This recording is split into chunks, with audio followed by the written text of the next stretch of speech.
अस्सलाम वालेकुम। क्या हाल है बेटा आप लोगों के? होपफुली बहुत अच्छे से होंगे।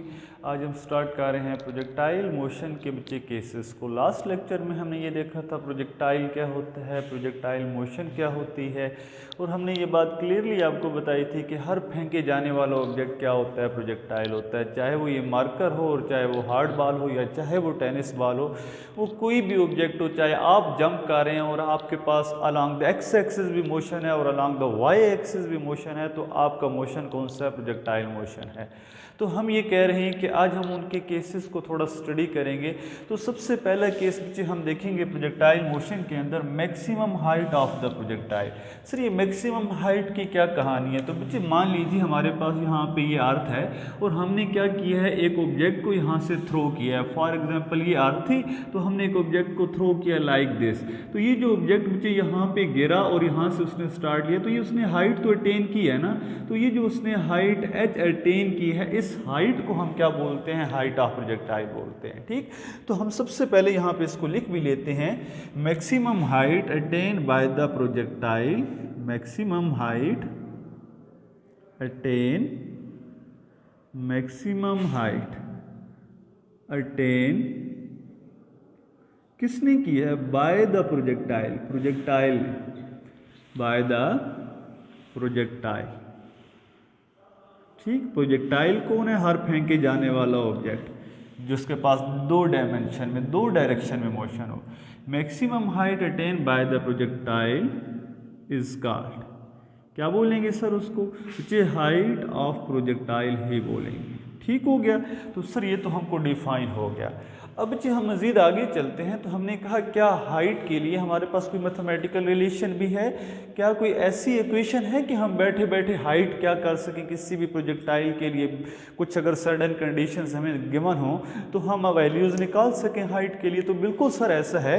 हम बच्चे इक्वेशन जो यूज़ करते हैं वो कौन सी यूज़ करते हैं? वो हमारे पास होती है third equation of motion, 2as is equal to v f square minus v i square. अब बच्चे क्योंकि ये सारा काम वर्टिकल डायरेक्शन में हो रहा है अलॉन्ग द वाई, तो इस वजह से हम क्या करेंगे, हम यहाँ पे इसको इन टर्म्स ऑफ वाई लिख लेंगे। जो एक्सेलरेशन है वो भी अलॉन्ग द वर्टिकल डायरेक्शन, तो 2ay साथ s is equal to v f square है, तो साथ क्या आ जाएगा? वाई वी आई स्केयर है, तो वो भी क्या आ जाएगा? यहाँ पे वाई आ जाएगा। ठीक, तो अब बच्चे हम ज़रा थोड़ा आगे मूव करते हैं। तो हमने कहा कि जो एक्सेलरेशन है अगर वो अलॉन्ग द वर्टिकल डायरेक्शन हो तो फिर हम उसको ए नहीं लेते। ए उस वक्त होता है जब बॉडी स्ट्रेट मूव कर रहा होता है, सीधे पाथ में मूव कर रहा होता है। तो जब बॉडी बच्चे वर्टिकल डायरेक्शन मूव कर रहा होता है अलॉन्ग द वाई एक्सिस, तो ए को हम किसके इक्वल ले लेते हैं? जी के। तो यहाँ पे वैल्यू क्या आएगी बच्चे? ए की जगह क्या आ जाएगी? जी। और अपवर्ड के लिए जी की वैल्यू क्या होती है बच्चे? नेगेटिव। और डाउनवर्ड के लिए जी की वैल्यू क्या होती है? पॉजिटिव। तो हम यहाँ पे क्या लिखेंगे? माइनस जी इंटू एस। एस के बच्चे वो हाइट है जो हमने मालूम करनी है। यहाँ पे एस एच किसकी इक्वल है? एस उस हाइट की इक्वल है। तो हमने ये लिख लिया is equal to v f square. अब बच्चे याद रखिएगा कि वी एफ स्केयर जो अलॉन्ग द वाई, जब प्रोजेक्टाइल इस पॉइंट पे पहुंचा था तो यहाँ पे उसके पास फाइनल जो वेलोसिटी थी वो तो जीरो थी, वर्टिकल डायरेक्शन में कोई वेलोसिटी नहीं था, यहाँ पे वो रुक गया था।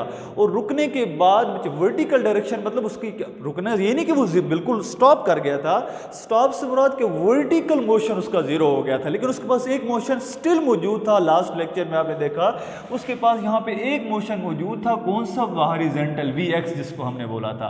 यहाँ उसके पास वी एफ जीरो हुआ था बच्चे, जो अलॉन्ग द वी वाई है, ये वी वाई अगर इसको बोलो जो वर्टिकल डायरेक्शन में हाईएस्ट पॉइंट पे वी वाई क्या हो जाता है? जीरो हो जाता है। तो बच्चे हम यहाँ पे बोलें कि जो वी एफ वाई है, यहाँ पे वी एफ इंटू इसको क्या लिखते हैं? वाई, जो फाइनल वेलोसिटी थी along the vertical direction at the highest point, वो वहाँ पे क्या हो जाती है? जीरो। तो यहाँ पे क्या आ जाएगा? जीरो। इसका क्या आ जाएगा? उसके माइनस वी आई। तो बच्चे वी आई देखें यहाँ पे, जब प्रोजेक्टाइल को हम क्या करते हैं, मान लेते हैं this is y axis, this is y axis and this is x axis. तो जब हमने प्रोजेक्टाइल को बच्चे क्या किया था? थ्रो किया था। तो हमें पता है कि उसके कितने कंपोनेंट्स होते हैं। उस प्रोजेक्टाइल की इनिशियल वेलोसिटी मान लेते हैं कितनी है? वी आई। तो इसके कितने कंपोनेंट्स होंगे? इसके दो कंपोनेंट होंगे, एक बच्चे हॉरिजॉन्टल जिसको हमने क्या बोला था? वी आई एक्स, और एक वर्टिकल जिसको हमने क्या बोला था? V i y. तो बच्चे जो वी आई है यहाँ पे वो किसी यहाँ इसका वर्टिकल जो कंपोनेंट है जिसको हाइट की तरफ लेके जा रहा है वो वी आई वाई था, और वो हमने निकाला था, वो कितना आया था वी आई वाई, बच्चे आप खुद भी निकाल सकते हैं, वी आई साइन थीटा के। Is it clear? तो यहाँ पे हम वैल्यू पुट करेंगे वी आई साइन थीटा और होल का क्या आ जाएगा उसके ये अलॉन्ग द वाई डायरेक्शन। बच्चे ये वाला जो कंपोनेंट है जो इसको ऊपर लेके जा रहा है वो कौन सा कंपोनेंट है? V i sine theta. तो हम हाइट की बात कर रहे हैं तो हम ये लेंगे ना, अगर हम हॉरिजॉन्टल की बात करते तो हम वी आई एक्स की बात करते। सो बच्चे यहाँ पे क्या होगा, हम इसको यूँ लिखेंगे -2gh is equal to minus v i square sine square theta.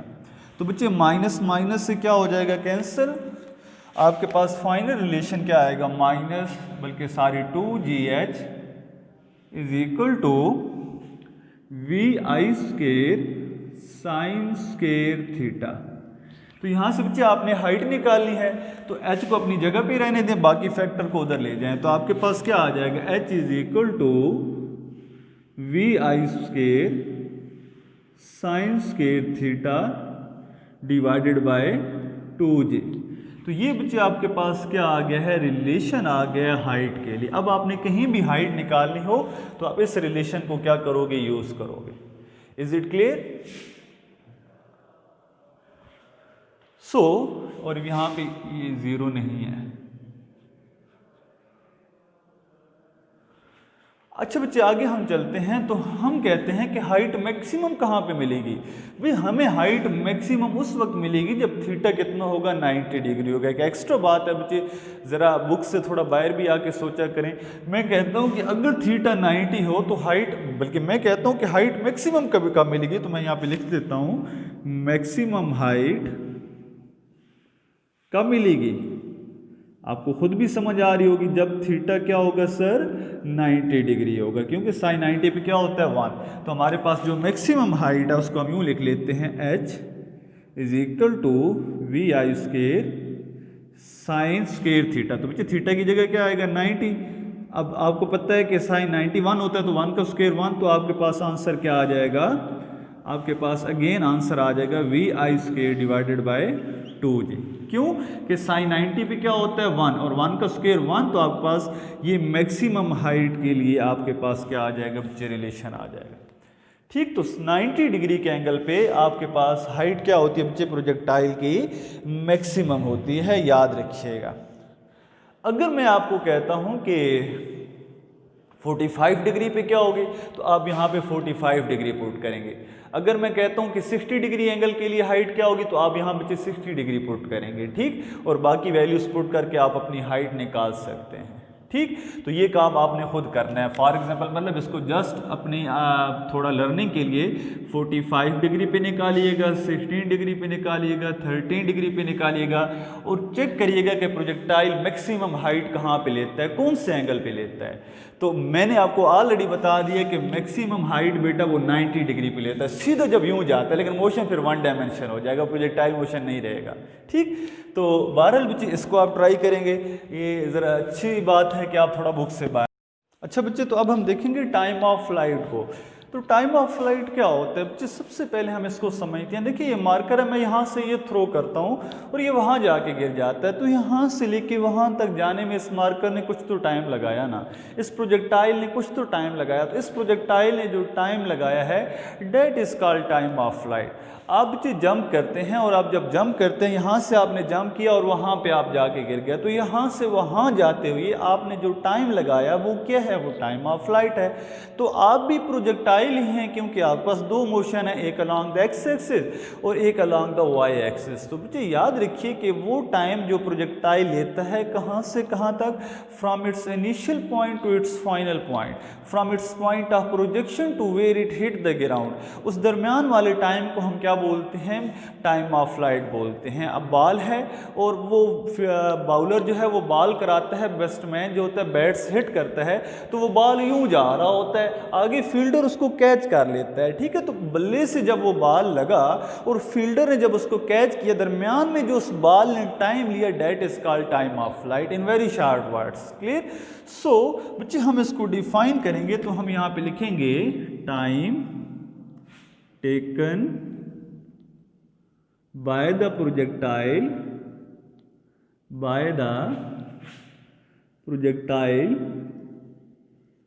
from, कहाँ से कहाँ तक सर?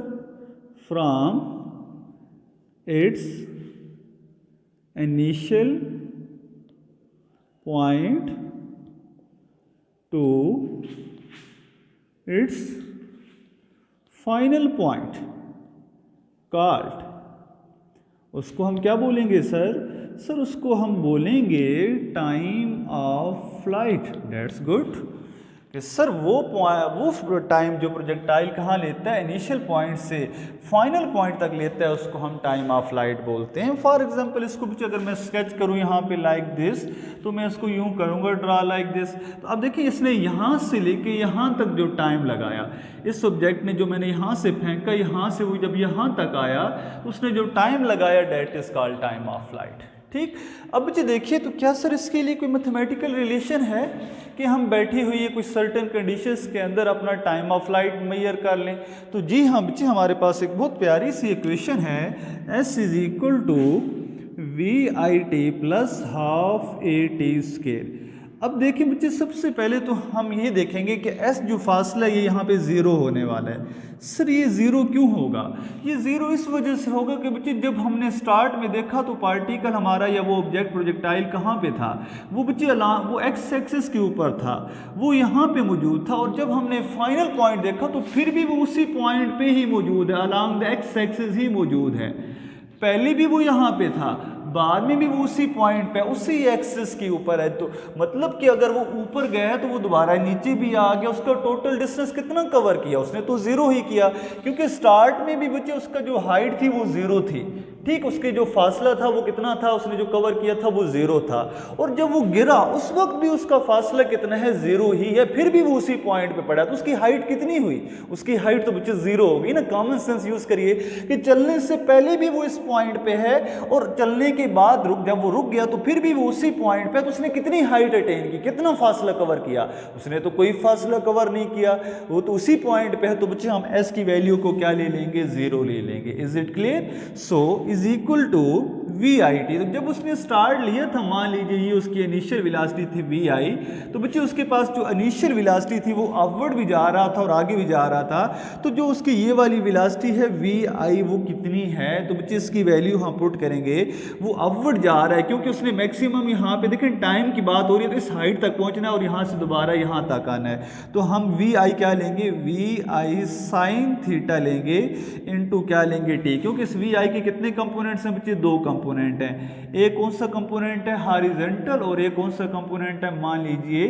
वर्टिकल। ठीक, तो हम ऊपर की तरफ जा रहे हैं बच्चे, इस पॉइंट पे जा रहे हैं, तो हम कौन सा वाला कंपोनेंट लेंगे? साइन वाला। साठी प्लस 1/2 ए कितना आएगा बच्चे अपवर्ड की केस में?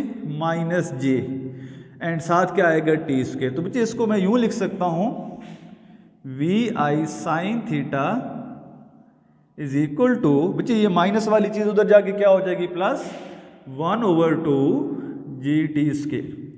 तो यहाँ पे बच्चे ये वाला t जो है इसके साथ ये एक t इस t के साथ क्या हो जाएगा? कैंसिल। आपने t की वैल्यू निकालनी है, t इक्वल आ जाएगा 2VI sign theta divided bye g। This is your time of flight. लेकिन यहाँ पे देखिए बच्चे साथ क्या आ रहा है? 2 आ रहा है। इस 2 का मतलब क्या है कि आपका VI sine theta divided bye g upward के लिए जब आप यहाँ पे पहुंचे तो कितना था? VI sine theta divided bye g, और जब यहाँ से दोबारा वापस आए हैं तो फिर कितना है? VI sine theta divided bye g। तो टोटल कितना हो गया? 2 हो गया। मतलब दो पार्ट्स में। मैं कहूँ कि यहाँ से यहाँ तक कितना है, तो आप बोलेंगे ये sir total time of flight जो है 2VI sign theta divided bye g है। मैं कहता हूँ यहाँ से यहाँ तक, इस पॉइंट तक मैक्सिमम हाइट तक कितना है टाइम? तो आप बच्चे क्या करोगे? इसी इक्वेशन को टाइम फॉर मैक्सिमम हाइट के लिए बच्चे आप क्या करने वाले हैं? आप इस टाइम को 2 से डिवाइड करने वाले हैं। t बाई क्या कर देंगे? 2। तो यहां से लेके यहां तक इस मैक्सिमम हाइट के लिए, ये आपकी मैक्सिमम हाइट है, यहाँ तक बच्चे कितना आपका क्या होगा? टाइम लगेगा। तो उसको मेजर करने के लिए हम टोटल टाइम कितना? 30 इसको क्या कर देंगे 2 से डिवाइड, t की वैल्यू कितनी है 2vi sin theta divided bye g divided by 2vi sin theta divided bye g divided by 2। ठीक, तो ये 2 इस 2 से क्या हो जाएगा कैंसिल, तो आंसर कितना आएगा vi sine theta divided by g. तो अगर बच्चे आपको इनिशियल पॉइंट से मैक्सिमम हाइट तक टाइम लेना होगा तो आप ये वाला रिलेशन यूज करेंगे। Is it clear? और अगर बच्चे आपको क्या करना होगा, इसको आप यहां पे लिख लें v i sine theta divided by g, और यहां पे इसको आप क्या लिख लेंगे, इसको ये आपने लिखा टाइम फॉर मैक्सिमम हाइट, यहां पे आप लिखेंगे टोटल टाइम, ये टी किसके लिए है टोटल टाइम ऑफ प्रोजेक्टाइल।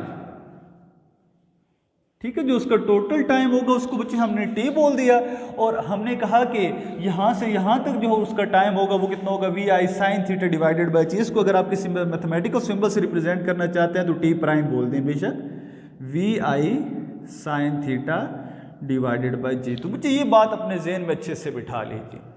अब बच्चे हम मजीद थर्ड पे चलते हैं, लास्ट केस। अच्छा बच्चे, तो अब हम देखेंगे रेंज ऑफ प्रोजेक्टाइल। तो रेंज ऑफ प्रोजेक्टाइल क्या होता है बच्चे, याद रखिएगा कि रेंज आपने अक्सर सुना होगा कि भाई वो होरी की, बाबर की, शाहीन 2 की इतनी रेंज है, वो इतनी दूर जा सकते हैं, तो मतलब आगे कितना जा सकता है। तो जब कोई चीज़ आगे बच्चे जा रही है तो उसका मतलब वो अलॉन्ग द एक्स एक्सिस कितना जा रही है। ठीक है, हॉरिजॉन्टल वो कितना मूव कर रही है। तो बच्चे वो डिस्टेंस जो हमारा projectile along the x axis जो हॉरिजॉन्टली कवर करेगा उसको हम क्या बोलते हैं, रेंज ऑफ प्रोजेक्टाइल बोलते हैं। ठीक है, तो हम यहाँ पे लिखेंगे horizontal distance covered by the projectile, the horizontal distance, horizontal का मतलब क्या, अलॉन्ग द एक्स एक्सिस, इस डायरेक्शन में, अलॉन्ग दिस। ठीक है, ये प्रोजेक्टाइल को फेंका तो वो आगे जो जा रहा है, ऊपर नहीं आगे, the horizontal distance covered by the projectile, covered by the projectile. ठीक, इस कॉल्ड बच्चे उसको क्या बोलेंगे सर, हमको तो पता है वो क्या है बच्चे, उसको हम क्या बोलते हैं, इस कॉल्ड रेंज ऑफ प्रोजेक्टाइल। ठीक हो गया जी सर, यहाँ तक तो बिल्कुल ठीक हो गया। क्या सर इसके लिए कोई हॉरिजॉन्टल डिस्टेंस जो हमारा कवर कर रहा है projectile along the horizontal along the x axis, उसको ड्राइव करने के लिए कोई रिलेशन है? तो बिल्कुल है बेटा, हम एक इक्वेशन यूज़ करेंगे, कौन सी sir, S is equal to v i t plus half a t square. अब जब हमने प्रोजेक्टाइल मोशन पढ़ा था तो वहाँ से बिल्कुल ये बात क्लियर है कि along the x axis velocity change नहीं हो रही होती, हर जगह पे वेलोसिटी क्या होती है वी एक्स, यहाँ पे भी क्या है वी एक्स, यहाँ पे भी क्या है वी एक्स। जब उसने स्टार्ट लिया था तो यहाँ पे भी कितनी लेंगे वी एक्स, यहाँ पे भी कितनी लेंगे वी एक्स।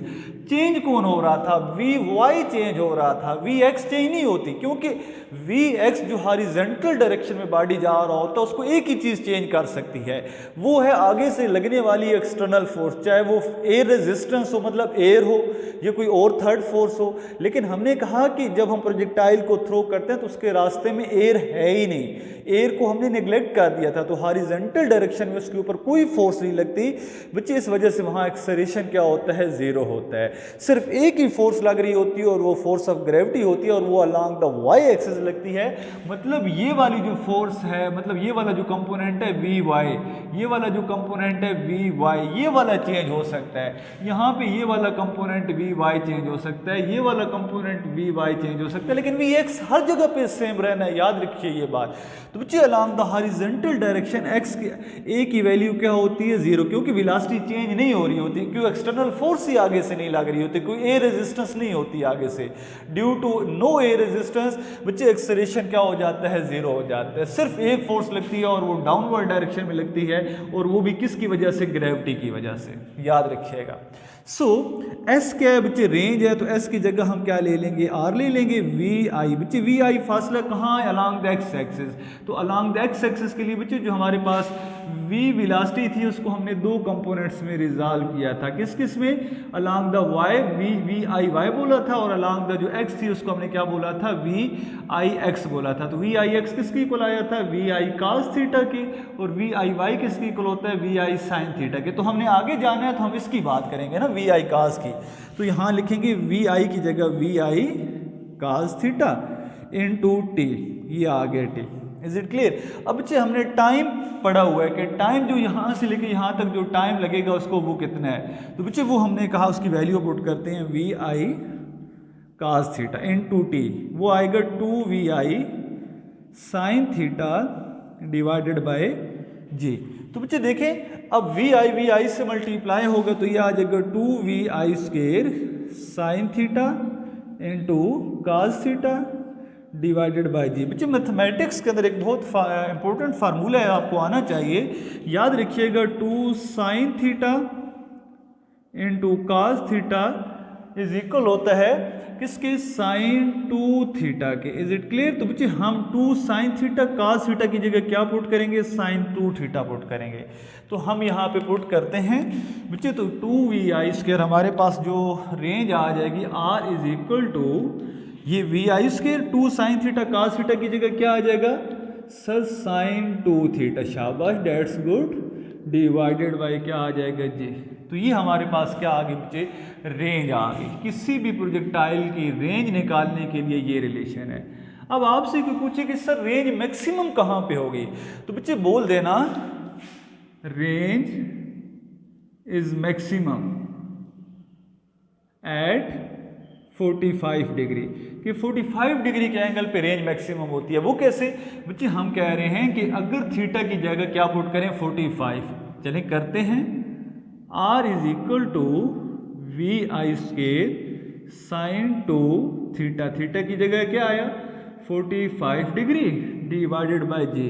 तो आर इज इक्वल टू बच्चे साइन 2 45 से मल्टीप्लाई होकर 90, साइन 90 भी क्या होता है 1, तो v i square divided by क्या आ जाएगा जी। तो ये आपकी कौन सी रेंज आ गई है, मैक्सिमम रेंज आ गई है। इसको फिर आप आर नहीं बोलेंगे, इसको आप बोलेंगे आर मैक्सिमम। क्या बोलेंगे, आर मैक्सिमम। और आपने इसको आर मैक्सिमम कब बोला, जब थीटा कितना था 45 डिग्री।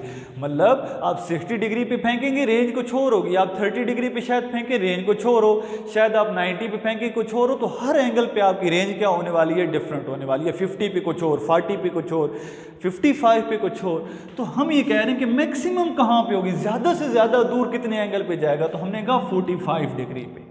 कितने एंगल पे, 45 डिग्री पे रेंज हमारी क्या होगी, मैक्सिमम होगी। और उसके लिए हमें क्या किया करना पड़ा, हमें साइन 2 थीटा को 1 करना था, जो हमने कैसे किया, 2 थीटा इज इक्वल टू यहाँ पे साइन इनवर्स 1 हो जाएगा जो बुक पे है। तो साइन इनवर्स किसके इक्वल होता है बच्चे, ये 90 डिग्री के इक्वल होता है। तो theta is equal to 90 degree divided by 2 करेंगे तो आंसर कितना आ जाएगा 45 डिग्री। तो हमने थीटा कितना किया, 45 डिग्री किया।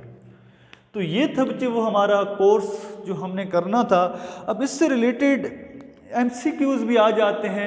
फॉर एग्जांपल आपसे पूछ लेता है कि रेंज मैक्सिमम कौन से एंगल पे है, तो आप बोलेंगे सर 45 डिग्री पे रेंज मैक्सिमम होती है। अगर 45 नहीं आता तो इसका मतलब ये नहीं है कि वहाँ ऑप्शन मौजूद नहीं है, हो सकता है 44.6 लिखा हो, तो जो नियर टू होगा वो आप क्या कर देंगे बच्चे, करेक्ट कर देंगे। इससे रिलेटेड MD कैट और ECAT के अंदर काफ़ी क्वेश्चन आते हैं, भरी पड़ी हैं बच्चे बुक्स इससे। फॉर एग्जाम्पल कि वो कौन सा एंगल है जहाँ पे आप क्या करें, उसको सब्ट्रैक्ट भी करें और ऐड भी करें तो रेंज आपकी फिर भी क्या होती है, इक्वल होती है। तो मतलब इस तरह के क्वेश्चन है। रेंज और हाइट के लिए डिफरेंट रिलेशंस हैं। तो इन वेरी शॉर्ट बच्चे हम यहाँ तक रुकेंगे, हम उन केसेस पे मजीद नहीं जा रहे। हाँ, उसके लिए हम कोई अलग लेक्चर्स देख लेंगे MD कैट और ECAT के लिए। तो यहाँ तक बच्चे आप क्या रहें, पॉजिटिव रहें और इन चीज़ों को अच्छे से समझें। Thank you very much. अल्लाह हाफिज़।